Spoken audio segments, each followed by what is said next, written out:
Collectorate వద్ద విద్యుత్ metre రీడర్ల ఆందోళన.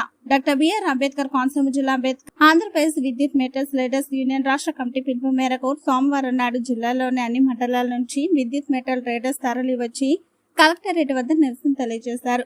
స్మార్ట్ మీటర్లు మా బ్రతుకులలో చీకట్లు, విద్యుత్ శాఖలో ఉద్యోగాలు కల్పించాలంటూ నిరసన తెలిపి స్పందన అర్జీ పరిష్కార వేదికలో కలెక్టర్కు వినతి పత్రం అందించారు. ఈ సందర్భంగా స్మార్ట్ బిల్డింగ్ జిల్లా ప్రెసిడెంట్ మాట్లాడుతూ రూపాయి దగ్గర నుంచి ₹3 వరకు పనిచేశామని, మాకు గతంలో ₹4,000 వచ్చేదని, ఇప్పుడు ₹2,000 కూడా రావడం లేదని, మా జీవనాధారం చాలా ఇబ్బందికరంగా ఉందని, విద్యుత్ శాఖలో మాకు ఉద్యోగాలు కల్పించాలని, లేని పక్షంలో మా కుటుంబాలు రోడ్డును పడతాయని, మా బ్రతుకులు అగమ్య గోచరంగా మారతాయని, ప్రభుత్వం వెంటనే తమ కుటుంబాలకు న్యాయం చేయమని సీఎం చంద్రబాబు నాయుడుకు, డిప్యూటీ సీఎం పవన్ కళ్యాణ్కు ఆవేదనతో వెల్లడించారు. మాకు న్యాయం జరగకపోతే ఉద్యమాన్ని మరింత తీవ్రతరం చేస్తామని హెచ్చరించారు.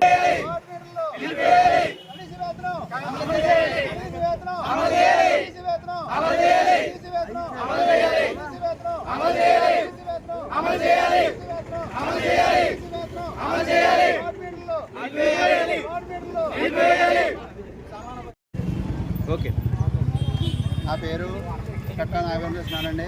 స్పాట్ బిల్డింగ్ కోనసీమ జిల్లా ప్రెసిడెంట్ అండి. మేము గత 10-20 సంవత్సరాల నుంచి స్పాట్ బిల్డింగ్లో డిపార్ట్మెంట్లో పనిచేస్తున్నామండి. మేము రూపాయి కాడ నుంచి ఈవేళ ₹3.60 వరకు చేసాము. కానీ మా కాంట్రాక్టర్ ₹3 చొప్పున ఇస్తున్నారు.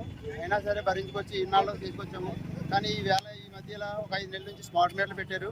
స్మార్ట్ మీటర్ వల్ల మాకు ఆదాయం కోల్పోతుంది. మాకు 3,000-4,000 వచ్చి జీతం ఇవాళ 2,000 కడికి వచ్చేసింది. మా భార్య పిల్లలతో మేము చాలా బతకలేకపోతున్నాం, చాలా ఇబ్బంది పడుతున్నాం. అదేవిధంగా అన్ని డిపార్ట్మెంట్, మా ఏపీటీసీఎల్ డిపార్ట్మెంట్ వారికి, ఎస్ఐ గారికి, ఈ గారికి, డిఈ గారికి అందరికీ కూడా లెటర్లు ఇవ్వడం జరిగింది. వాళ్ళు కూడా ఈవేళ వరకు ఏది స్పందించలేదు. అలాగే ఈవేళ కలెక్టరేట్లో కూడా లెటర్ ఇద్దామని వచ్చాము. మాకు ప్రత్యేకంగా ఏదో దాంట్లో ఉద్యోగం చేపెట్టి మాకు న్యాయం చేస్తారని, మా పిల్లలు రోడ్డు పడకుండా చూస్తారని ఆశిస్తున్నాం. అదే మాకు చేసే పని సమాన వేతనం ఇస్తారని గౌరవనీయులైన ఎండి గారికి, మన ముఖ్యమంత్రి నారా చంద్రబాబు నాయుడు గారికి కూడా కోరుకుంటున్నాము. మమ్మల్ని కూడా రోడ్డు పడకుండా న్యాయం చేస్తారని కోరుకుంటున్నాము. ఎస్ఓ అకౌంట్ కూడా ఇస్తామని చెప్పి 3 నెలలు అయింది. ఈవేళ వరకు కూడా దాన్ని అమలు చేయలేదు. దాని మీద కూడా మేము స్పందిస్తున్నాం. అది రేపు మళ్ళీ 27వ తారీఖు వైజాగ్ ఉందండి. ఆ వైజాగ్ కూడా వెళ్తాం సార్. మాకు న్యాయం చేయాలని మన ముఖ్యమంత్రి గారిని కూడా కోరి ప్రార్థిస్తున్నాం. న్యాయం వరే వరకు పోరాడతాం. ఈ పోరాటం ఇక్కడితో ఆగదు, ఇంకా పోరాడతాం. ముందు ఇంకా ఉంది. దాని గురించి మీ అందరూ సహకరించి మమ్మల్ని, మీడియా వాళ్ళు కూడా మీ అందరికీ ధన్యవాదాలుగా మా ఎందుకు దయించి మాకు న్యాయం చేయవలసిగా కోరి ప్రార్థిస్తున్నాం. పనిచేస్తున్నాం. మేము సుమారు అమలాపురం డివిజన్ మొత్తం 150 నుంచి 200 మంది వరకు ఉన్నామండి. అలాగే మొత్తం రాష్ట్రం మొత్తం మీద 4,500 మంది ఉన్నామండి. మేము గత 25 సంవత్సరాల నుంచి 4,500 మంది కుటుంబాలు డిపార్ట్మెంట్లో ఒక అన్నదమ్ముల్లా బతికి కలిసిమెలిసి వచ్చేవండి.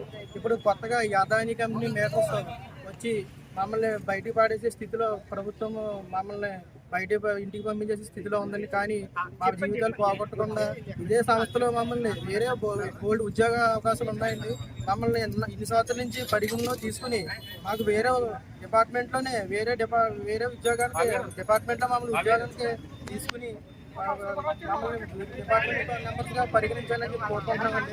అలాగే మొన్న ఎస్సీ గారికి, డిఈ గారికి వినతిపత్రాలు ఇవ్వడం జరిగింది. ఇవాళ కలెక్టరేట్కి వచ్చి కలెక్టర్ గారికి ఇవ్వడం జరుగుతుంది. రేపు 27వ తారీఖున సీఎండి గారికి వైజాగ్లో వినతిపత్రం ఇవ్వడం జరుగుతుందండి. కావున మా బోర్డు ప్రభుత్వం వరకు వెళ్ళి మీ మీడియా ద్వారా మాకు న్యాయం జరిపిస్తారని కోరుతున్నాను. తెలుగు రాష్ట్రాల్లో సరికొత్త వరవడితో ప్రతి క్షణం ప్రజాపక్షం నిలిచేందుకు minute to minute live updates తో